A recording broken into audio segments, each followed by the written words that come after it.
नमस्कार साथियों, मैं अमृता मैम स्वागत करती हूँ यूट्यूब चैनल अमृत साहित्य सागर में। आज मैं उपस्थित हूँ UP GDC Hindi assistant professor previous question paper 2013 के साथ, जिसकी परीक्षा 27 दिसंबर 2014 को संपन्न हुई थी। यह इस प्रश्न पत्र का प्रथम भाग है। इस भाग का पहला प्रश्न है, जिन ध्वनि चिन्हों द्वारा मनुष्य परस्पर विचार विनिमय करता है उसको समष्टि रूप में भाषा कहते हैं। भाषा की यह परिभाषा किस विद्वान का है? विकल्प में है आचार्य देवेंद्र नाथ शर्मा, डॉक्टर मंगलदेव शास्त्री, डॉक्टर बाबूराव सक्सेना और डॉक्टर श्याम सुंदर दास। इस प्रश्न का सही उत्तर है विकल्प नंबर ग, डॉक्टर बाबूराव सक्सेना। आचार्य देवेंद्र नाथ शर्मा ने भाषा को परिभाषित करते हुए कहते हैं, उच्चारित ध्वनि संकेतों की सहायता से भाव या विचार की पूर्ण अभिव्यक्ति अथवा जिसकी सहायता से मनुष्य परस्पर विचार विनिमय या सहयोग करते हैं, उस यादृच्छिक रूढ़ ध्वनि संकेत की प्रणाली को भाषा कहते हैं। डॉक्टर मंगलदेव शास्त्री भाषा को परिभाषित करते हुए कहते हैं, भाषा मनुष्यों की उस चेष्टा या व्यापार को कहते हैं जिससे मनुष्य अपने उच्चारण उपयोगी शरीरावयवों से उच्चारण किए गए वर्णात्मक या व्यक्त शब्दों द्वारा अपने विचारों को प्रकट करते हैं। डॉक्टर श्याम सुंदर दास भाषा को परिभाषित करते हुए लिखते हैं कि मनुष्य और मनुष्य के बीच वस्तुओं के विषय में अपनी इच्छा और मति का आदान प्रदान करने के लिए व्यक्त ध्वनि संकेतों का जो व्यवहार होता है उसे हम भाषा कहते हैं। अगला प्रश्न है, अणा व्यंजन है। अणा व्यंजन है तालव्य, मूर्धन्य, दंत या दंत्योष्ठ। इस प्रश्न का सही उत्तर है विकल्प नंबर ख। जिस वर्ण का उच्चारण करते समय जीभ मूर्धा को स्पर्श करती है तो वह मूर्धन्य वर्ण कहलाता है, जैसे ट वर्ग का सभी वर्ण ऋ एवं र और मूर्धन्य स। तालव्य वर्ण, जिस वर्ण का उच्चारण करते समय जीभ तालु में स्पर्श करती है तो उसे तालव्य वर्ण कहते हैं, जैसे च वर्ग का सभी वर्ण तालव्य वर्ण कहलाता है। इसके अलावा ह्रस्व ई, दीर्घ ई और य तालव्य स तालव्य वर्ण के अंतर्गत आता है। अगला है दंत। दंत, जिस वर्ण का उच्चारण करते समय जिह्वा दंत को स्पर्श करती है तो वह दंत वर्ण कहलाता है, जैसे त वर्ग के सभी वर्ण। इसके अलावा लृ, ल एवं दंत स ये सभी दंत व्यंजन वर्ण के अंतर्गत आते हैं। दंत्योष्ठ, जिस वर्ण का उच्चारण करते समय जिह्वा दांत और ओष्ठ दोनों को स्पर्श करती है तो वह वर्ण दंतोष्ठ वर्ण कहलाता है, जैसे व। अगला प्रश्न है, आ स्वर है। विवृत, अर्धविवृत, संवृत और अर्ध संवृत। इस प्रश्न का सही उत्तर है विकल्प नंबर क। आ जो है वह विवृत स्वर है।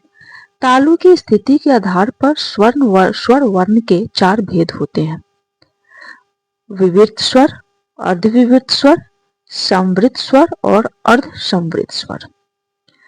तो विवृत स्वर को हम खुला स्वर कहते हैं और संवृत स्वर को बंद स्वर भी कहते हैं।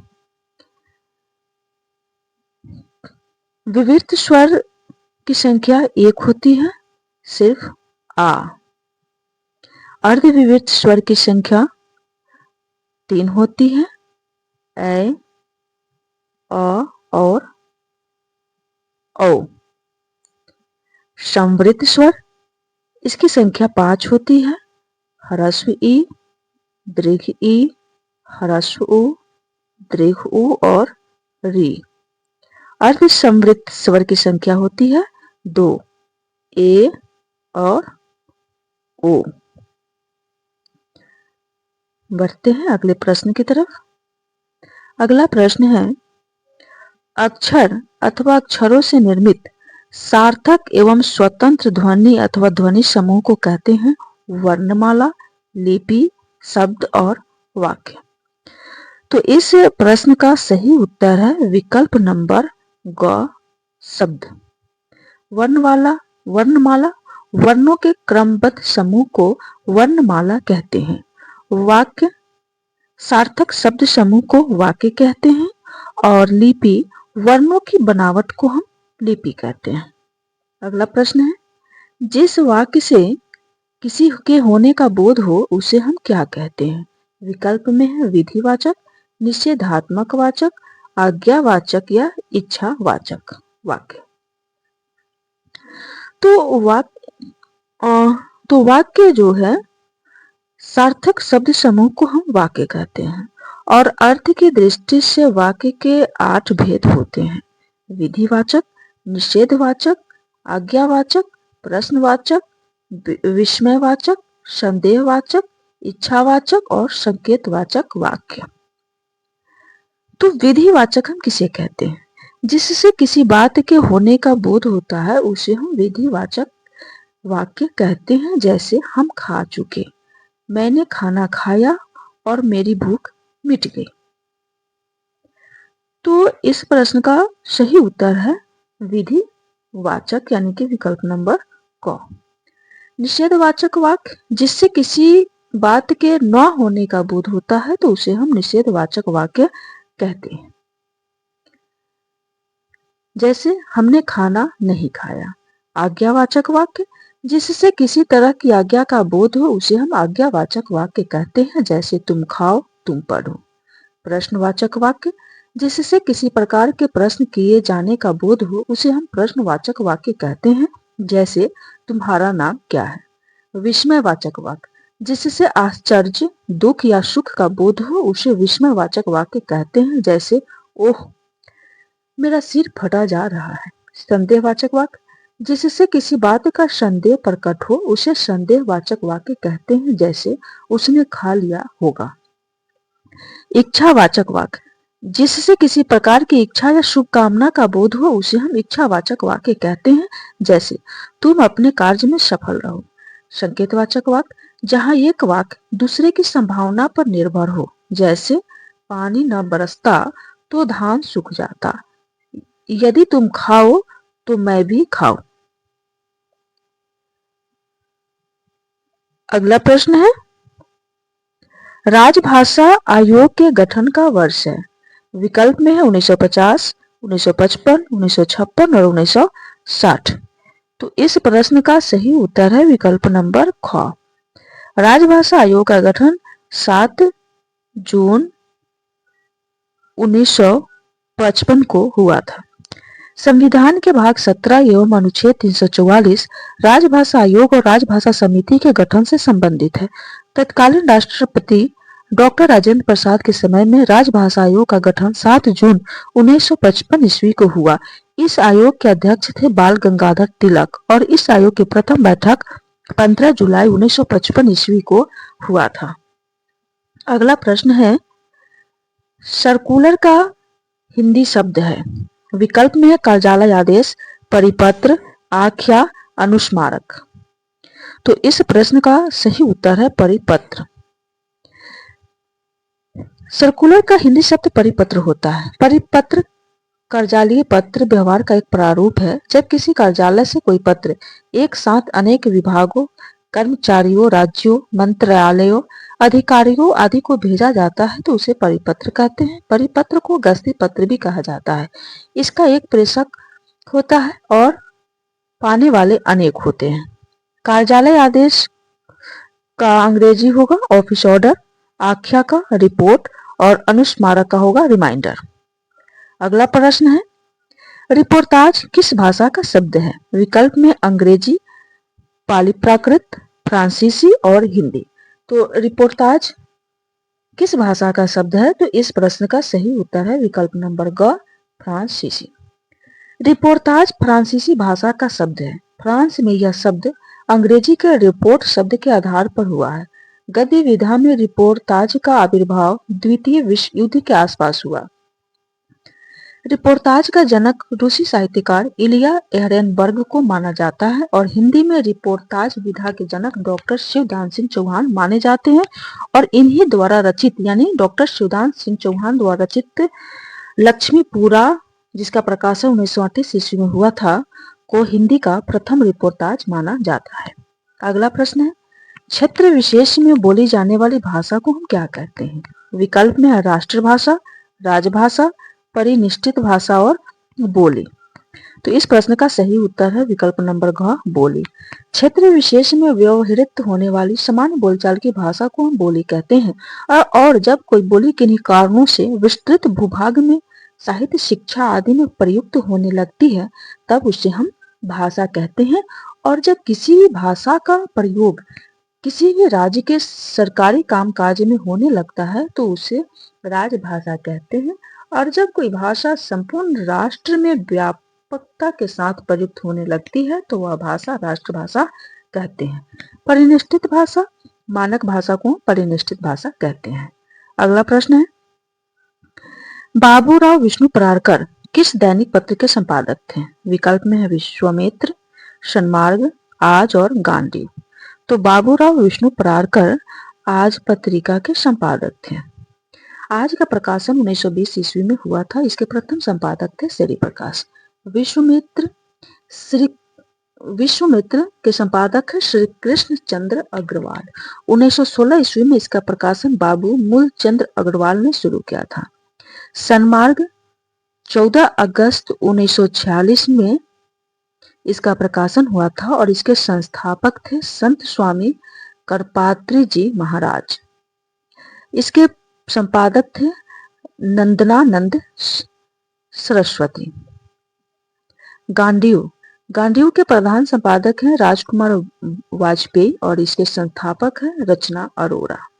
अगला प्रश्न, मुझसे उठा नहीं गया वाक्य में कौन सा वाच्य है? विकल्प में है कर्तृवाच्य, कर्मवाच्य और भाववाच्य और चौथा विकल्प है इनमें से कोई नहीं। तो इस प्रश्न का सही उत्तर है विकल्प नंबर ग, भाववाच्य।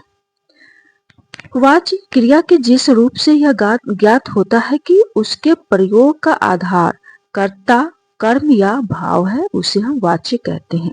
वाच्य के 3 भेद होते हैं, कर्तृवाच्य, कर्मवाच्य और भाववाच्य।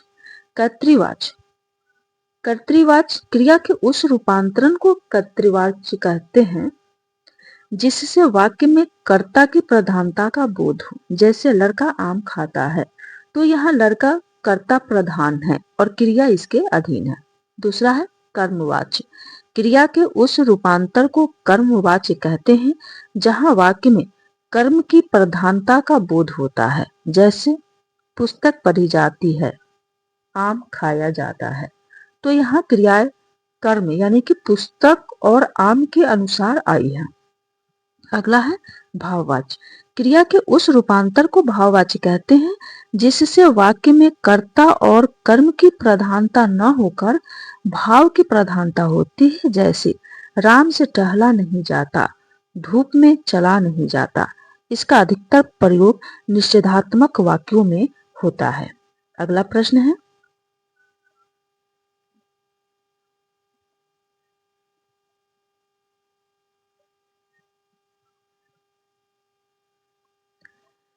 ज्ञापन के लिए अंग्रेजी शब्द है।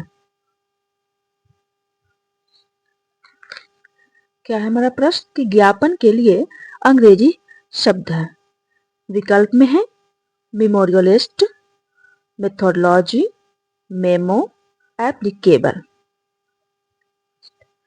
तो इस प्रश्न का सही जवाब है विकल्प नंबर क, मेमो। मेमोरियलिस्ट का हिंदी शब्द होता है प्रार्थना पत्र या संस्मरण लिखने वाला। मेमोरियलिस्ट का हिंदी शब्द होता है प्रार्थना पत्र लिखने वाला या संस्मरण लिखने वाला। मेथडोलॉजी का होता है कार्य प्रणाली। एप्लीकेबल का होता है उपयुक्त। ज्ञापन के लिए अंग्रेजी में मेमोरेंडम या संक्षेप में मेमो शब्द का ही प्रयुक्त होता है, इसलिए इस प्रश्न का सही उत्तर है विकल्प नंबर ग, मेमो। अगला प्रश्न है, अवैतनिक के लिए अंग्रेजी शब्द है ऑनरेरियम, ऑनररी, ग्रांट, या इनमें से कोई नहीं। तो अवैतनिक के लिए अंग्रेजी शब्द है, इस प्रश्न का सही उत्तर है विकल्प नंबर ख, ऑनररी। ऑनरेरियम का हिंदी शब्द होता है मानदेय, ग्रांट का होता है अनुदान। अगला प्रश्न है, उच्चारण के आधार पर अ है, क्या है इसमें से? विकल्प में है ओष्ठ, मूर्धन्य, तालव्य, कंठ। तो अ जो है वह इस अ का उच्चारण स्थान कंठ से होता है, इसलिए इस प्रश्न का सही उत्तर है विकल्प नंबर घ। जिन वर्णों का उच्चारण कंठ से होता है उसे हम कंठ वर्ण कहते हैं, जैसे क वर्ग के सभी वर्ण, इसके अलावा विसर्ग अ और आ। तालव्य में च वर्ग के सभी वर्ण तालव्य वर्ण के अंतर्गत आते हैं, इसके अलावा ह्रस्व ई, दीर्घ ई, य और तालव्य श। मूर्धन्य, मूर्धन्य के अंतर्गत ट वर्ग के सभी वर्ण आते हैं, इसके अलावा री, र और मूर्धन्य श। ओष्ठ के अंतर्गत प वर्ग के सभी वर्ण आते हैं, इसके अलावा ह्रस्व उ और दीर्घ उ, ये सभी ओष्ठ वर्ण के अंतर्गत आते हैं। अगला प्रश्न है, एजेंडा के लिए हिंदी शब्द है, विकल्प में है निविदा, कार्य, कार्यसूची और तदर्थ। तो एजेंडा के लिए प्रशासनिक शब्दावली में एजेंडा के लिए हिंदी शब्द है कार्यसूची, इसलिए इस प्रश्न का सही उत्तर है विकल्प नंबर ग। निविदा के लिए अंग्रेजी शब्द है टेंडर, कार्य के लिए टास्क और तदर्थ के लिए एड हॉक।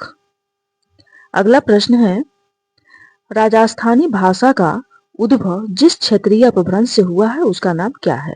विकल्प में है मागधी अपभ्रंश, शौरसेनी अपभ्रंश, महाराष्ट्रीय अपभ्रंश और ब्राचर अपभ्रंश। तो इस प्रश्न का सही उत्तर है विकल्प नंबर ख, राजस्थानी भाषा का उद्भव शौरसेनी अपभ्रंश से हुआ है। इसके अलावे शौरसेनी अपभ्रंश के अंतर्गत पश्चिमी हिंदी, राजस्थानी तो है ही, और गुजराती भी इसके अंतर्गत आता है। मागधी अपभ्रंश के अंतर्गत बिहारी, बांग्ला, ओड़िया और असमी, महाराष्ट्र से मराठी और ब्राचर अपभ्रंश से सिंधी भाषा का विकास हुआ है। भारत के अनुसार रसों की संख्या कितनी है? विकल्प में है 11, 10, 9 और 8। तो इस प्रश्न का सही उत्तर है विकल्प नंबर घ, यानी कि 8। भरत मुनि ने 8 रसों का उल्लेख किया है। उनका एक ग्रंथ है नाट्य शास्त्र, उस नाट्य शास्त्र में भरत मुनि ने 8 रसों का उल्लेख किया है। वह 8 रस हैं श्रृंगार, हास्य, करुण, रौद्र, वीर, भयानक, विभत्स और अद्भुत। इसके अलावा हिंदी में कुल रसों की संख्या 11 है, तो 8 तो भरत मुनि ने दिया है। इसके अलावा और रस है शांत रस, वात्सल्य रस और भक्ति रस। शांत रस को मान्यता दी है उद्भट ने, वात्सल्य रस को मान्यता दिया है विश्वनाथ ने और भक्ति रस को मान्यता दी है रूप गोस्वामी ने। इस तरह हिंदी में कुल रसों की संख्या 11 है। अगला प्रश्न है, निम्नलिखित में से कौन संचारी भाव नहीं है? ऑप्शन में है क स्वरभंग, अवहिथा, उन्माद और व्याधि। तो इस प्रश्न का सही विकल्प है विकल्प नंबर क स्वरभंग। स्वरभंग सात्विक अनुभाव है, बाकी 3 अवहिथा, उन्माद और व्याधि ये सब संचारी भाव है। संचारी भावों की संख्या 33 है।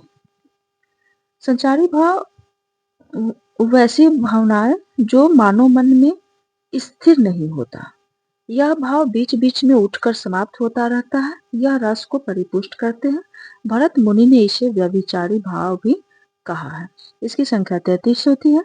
हर्ष, विषाद, त्रास, लज्जा, ग्लानि, चिंता, शंका, असूया, अमर्ष, मोह, गर्व, उत्सुकता, उग्रता, चपलता, दीनता, जड़ता, आवेग, निर्वेद, धृति, मति, विबोध, वितर्क, श्रम, आलस्य, निद्रा, स्वप्न, स्मृति, मद, उन्माद, अवहितता, अपस्मार, व्याधि और मरण।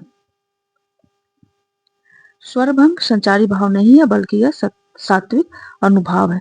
रस के 4 अंग होते हैं: अस्थाई भाव, विभाव, अनुभाव और संचारी भाव। अनुभाव के 4 भेद होते हैं: कायिक, वाचिक, आहार्य और सात्विक। सात्विक ऐसी चेष्टा जिन पर आश्रय का कोई नियंत्रण नहीं होता है, तो इसे हम सात्विक कहते हैं। इसकी संख्या 8 होती है: अश्रु, रोमांच, प्रलय, स्वेद, स्वरभंग, स्तंभ, वैवर्ण्य एवं कंप। तो इसलिए इस प्रश्न का जो सही उत्तर है वह है स्वरभंग, क्योंकि स्वरभंग संचारी भाव नहीं है, बल्कि यह सात्विक अनुभाव है। अगला प्रश्न है, वाक्यम रसात्मकम काव्यम।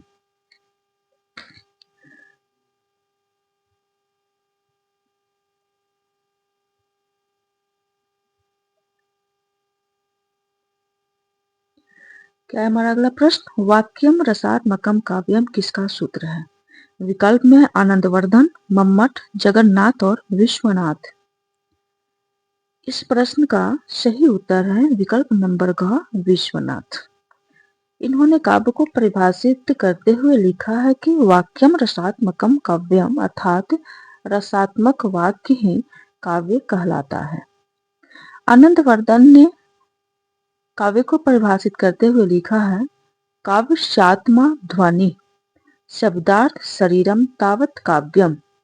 काव्य की आत्मा ध्वनि है, शब्द और अर्थ उस काव्य का शरीर है। अम्मट ने काव्य को परिभाषित करते हुए लिखा है, तद दोषौ शब्दार्थो सगुणालंकृति पुनः क्वापि। अर्थात वह दोषों से रहित, यानी काव्य के संबंध में, कविता के संबंध में इन्होंने कहा है कि वह दोषों से रहित, शब्द, अर्थ और गुणों से युक्त और कभी कभी अलंकारों से रहित होता है।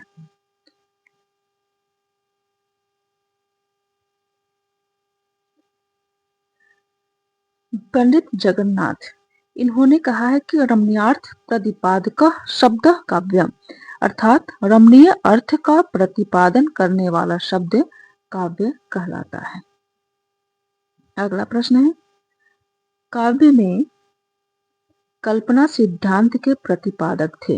विकल्प में प्लेटो, अरस्तु, कॉलरिज और टी.एस. इलियट। तो कल्पना सिद्धांत के प्रतिपादक हैं विकल्प ए। इस प्रश्न का सही उत्तर है विकल्प नंबर ग, कॉलरिज। हमारा अगला प्रश्न है, किस आलोचक ने आलोचना को मनोविज्ञान की शाखा कहा है? विकल्प में प्लेटो, अरस्तु, लॉन्जाइनस और रिचर्ड्स। इस प्रश्न का सही उत्तर है विकल्प नंबर घ, रिचर्ड्स। I.A. रिचर्ड्स की आलोचना में मनोविज्ञान का प्रभाव सर्वमान्य है। उन्होंने आलोचना को मनोविज्ञान की शाखा माना है। अगला प्रश्न है, भट्टनायक का भुक्तिवाद किस दर्शन पर आधारित है? विकल्प में है मीमांसा दर्शन, शैव दर्शन, न्याय दर्शन और सांख्य दर्शन। इस प्रश्न का सही उत्तर है विकल्प नंबर घ, सांख्य दर्शन। भट्टनायक का भुक्तिवाद सांख्य दर्शन पर आधारित है। शंकुक का अनुमितिवाद न्याय दर्शन पर आधारित है। अभिनव गुप्त का अभिव्यंजनावाद शैव दर्शन पर आधारित है और भट्टलोलट का उत्पत्तिवाद मीमांसा दर्शन पर आधारित है। भट्टनायक, भट्टलोलट, अभिनव गुप्त और शंकुक ये चारों भरत मुनि द्वारा दिए गए रस सूत्र के प्रसिद्ध व्याख्याकार हैं। अगला प्रश्न है, 10 रूपक किस प्रकार का ग्रंथ है? विकल्प में भाषा विज्ञान संबंधी, इतिहास संबंधी, नाट्य संबंधी और काव्य संबंधी। इस प्रश्न का सही उत्तर है विकल्प नंबर ग, नाट्य संबंधी। 10 रूपक धनंजय की रचना है। अगला प्रश्न है, आलंबन और उद्दीपन विभावों के कारण उत्पन्न भावों को बाहर प्रकाशित करने वाले कार्य क्या कहलाते हैं? तो इस प्रश्न का सही उत्तर है विकल्प नंबर ख, अनुभाव। रस के 4 अंग होते हैं, विभाव, अनुभाव, संचारी भाव एवं अस्थायी भाव। अस्थायी भाव हम उन भावनाओं को कहते हैं जो सुप्त अवस्था में हमारे हृदय में स्थित होते हैं और उनसे संबंधित कोई कारण सामने उपस्थित होता है तो वह भाव जागृत हो जाता है और इसे ही हम अस्थायी भाव कहते हैं। इसकी संख्या 9 होती है। रति, हास, शोक, उत्साह, क्रोध, भय, विस्मय, जुगुप्सा एवं निर्वेद। विभाव सुप्त अस्थायी भावों के जागृत होने के पश्चात उन भावों को उद्दीप्त करने वाले कारक विभाव कहलाते हैं। इसके 2 भेद होते हैं, आलंबन विभाव और उद्दीपन विभाव। हमारा अगला अंग है अनुभाव। अस्थायी भाव के जागृत एवं उद्दीप्त होने के बाद आश्रय द्वारा की गई चेष्टाएं अनुभाव कहलाती है। इसके 4 भेद होते हैं, कायिक, वाचिक, आहार्य और सात्विक। संचारी भाव। संचारी का अर्थ होता है संचरण करने वाला। वह भाव जो केवल थोड़ी देर के लिए अस्थायी भाव को पुष्ट करने के निमित्त सहायक रूप में आते हैं और तुरंत लुप्त हो जाते हैं। इसकी संख्या 33 होती है। पीड़ा, व्याधि, विबोध, वितर्क, विषाद, उग्रता, उत्सुकता, उन्माद, असूया, अपस्मार, अमर्ष, अवहितता, मति, मोह, मरण, मद, चपलता, चिंता, त्रास, गर्भ, ग्लानि, स्वप्न, स्मृति, शंका, श्रम, हर्ष, धृति, जड़ता, दैन्य, निद्रा, निर्वेद, आवेग तथा आलस्य। अगला प्रश्न है, वीर रस का स्थायी भाव है। विकल्प में है क्रोध, शोक, उत्साह और जुगुप्सा। तो इस प्रश्न का सही उत्तर है विकल्प नंबर ग, उत्साह। हम जानते हैं कि रसों की संख्या कितनी होती है? 11। तो श्रृंगार रस का अस्थायी भाव होता है रति, वीर का अस्थायी भाव उत्साह, रौद्र का क्रोध, करुण का शोक, हास्य का हास, अद्भुत का विस्मय, भयानक का भय, विभत्स का जुगुप्सा या घृणा, शांत का सम या निर्वेद, वात्सल्य का शिशु विषयक रति, भक्ति का ईश्वर विषयक रति। अगला प्रश्न है, जहाँ एक व्यंजन की आवृत्ति एक या अनेक बार हो वहां होता है। विकल्प में है छेकानुप्रास अलंकार, वृत्त्यानुप्रास अलंकार, लटानुप्रास अलंकार और यमक अलंकार। तो इस प्रश्न का सही उत्तर है विकल्प नंबर ख, वृत्त्यानुप्रास अलंकार। अनुप्रास हम किसे कहते हैं? जहाँ एक या अनेक वर्णों की बार बार आवृत्ति होती है वहां पर अनुप्रास अलंकार होता है। जैसे चारों चंद्र की चंचल किरणें खेल रही है जलथल में। अनुप्रास के 5 भेद होते हैं छेकानुप्रास, वृत्त्यानुप्रास, अंत्यानुप्रास, श्रुत्यानुप्रास और लाटानुप्रास।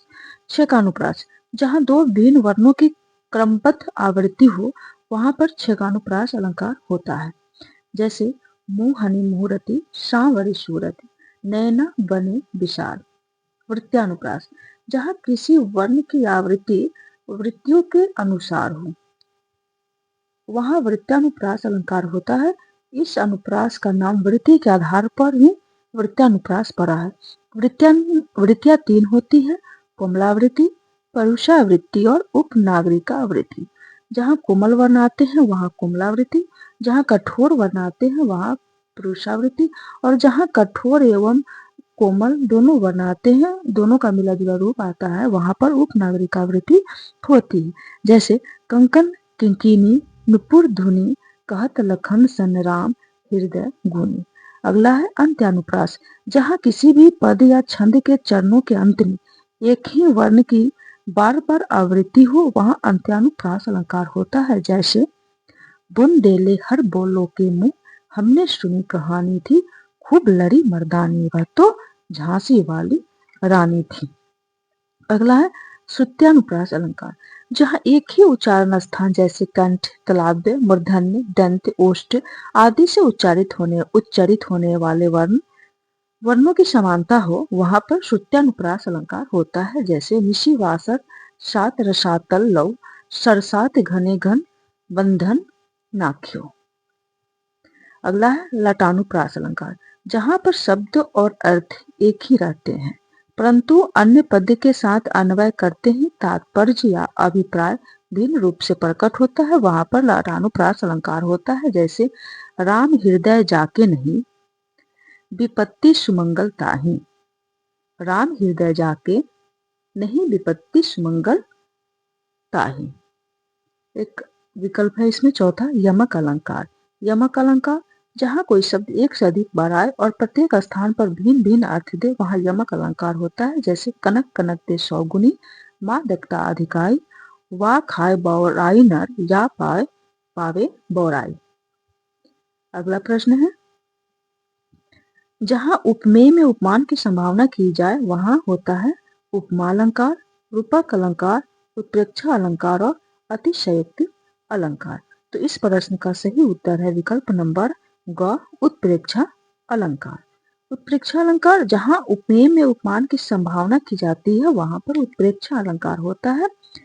इस अलंकार की पहचान है मानो, मानहु, मनहु, मनु जनु जानहु, निश्चय, मेरे जान, यू, इव आदि उत्प्रेक्षा के वाचक शब्द है। जैसे सोहत ओढ़े ओढ़े पीत पट, श्याम सलोने गात, मनो नील मणि शैल पर, आतप पड़े प्रभात। उत्प्रेक्षा अलंकार के तीन भेद होते हैं, वस्तुत्प्रेक्षा, हेतुत्प्रेक्षा एवं फलोत्प्रेक्षा। वस्तुत्प्रेक्षा, जहाँ एक वस्तु में दूसरे वस्तु के आरोप की संभावना की जाए वहां पर वस्तुत्प्रेक्षा होती है। जैसे जान पड़ता नेत्र देख बड़े बड़े, हिरकों में गोल नीलम है जरे, पदम रागों से अधर मानो बने, मोतियों से दांत निर्मित हैं घने। हेतुत्प्रेक्षा, जहाँ संभावना के मूल में कोई कारण या हेतु हो वहां हेतुत्प्रेक्षा होती है। जैसे घिर रहे थे घुंघराले बाल, अंश अवलंबित मुख के पास, नील घन सावक से सुकुमार, सुधा भरने को विधु के पास। तीसरा है फलोत्प्रेक्षा, जहाँ पर अफल में फल की कल्पना की जाती है अर्थात जो वास्तविक फल ना हो उसे फल के रूप में कल्पित किया जाता है, वहां पर फलोत्प्रेक्षा अलंकार होता है। जैसे नाना सरोवर खिले नौ पंकजों को, ले अंक में विहंसते मन मोहते थे, मानो प्रसार अपने सहसा करो को, वे मांगते शरद से सुविभूतियां थे। अगला प्रश्न है, निम्नलिखित में से कौन सी विशेषता लोक साहित्य में नहीं होती? विकल्प में है, इसमें शास्त्रीयता होती है, यह मौखिक होता है, यह परंपरा में प्रचलित रहता है, इसमें सहजता और स्वाभाविकता होती है। तो इस प्रश्न का सही उत्तर है विकल्प नंबर क, इसमें शास्त्रीयता नहीं होती है। लोक साहित्य जो है वो अशिक्षित समाज द्वारा स्वीकृत स्वभाव होता है। समाज के स्वीकृत स्वभाव को लोक संस्कृति कहते हैं।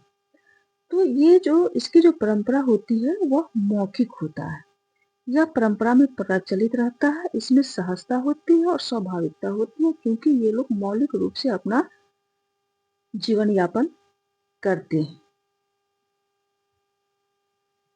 अगला प्रश्न है,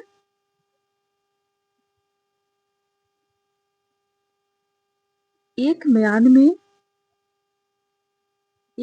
में दो तलवारें कभी नहीं रह सकती है, किसी और पर प्रेम नारी या पति का क्या सह सकती है? इसमें कौन सा अलंकार है? विकल्प में है विरोधाभास, अतिशयोक्ति, दृष्टांत और व्यतिरेक। तो इस प्रश्न का सही उत्तर है विकल्प नंबर ग, दृष्टांत।